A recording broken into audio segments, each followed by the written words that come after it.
নমস্কাৰ বন্ধু বান্ধৱীসকল, কি খবৰ? আশা কৰোঁ আপোনালোক সকলো ভালেই আছে। সুখ দুখ হাঁহি কান্দোন পৰিয়ালৰ সকলোৰে উপভোগ্য এখন ব্যক্তিক্ৰমী ধাৰাবাহিক আপোনালোকে দেখিবলৈ পাব অহাকালিৰ পৰা ৰং চেনেলত। এই নতুন ধাৰাবাহিকখনৰ নাম হৈছে বৰষুণ।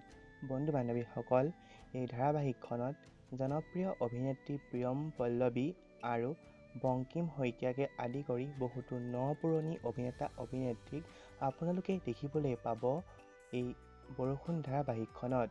এই ধাৰাবাহিকখন নিশ্চয় নিয়ৰৰ ফুল, নেদেখা ফাগুন আদি ধাৰাবাহিকৰ দৰে সুন্দৰ আৰু জনপ্ৰিয় হ'ব। বন্ধু বান্ধৱীসকল, এই বৰষুণ ধাৰাবাহিকখন আপোনালোকে বৃন্দাবন ধাৰাবাহিকখনৰ ঠাইত সন্ধিয়া 7:30 বজাত উপভোগ কৰিবলৈ পাব। এই বৰষুণ ধাৰাবাহিকখন আপোনালোকে বৃন্দাবন ধাৰাবাহিকখনৰ দৰে যাতে সকলোৱে আদৰি লয় তাৰে আশা ৰাখিলোঁ।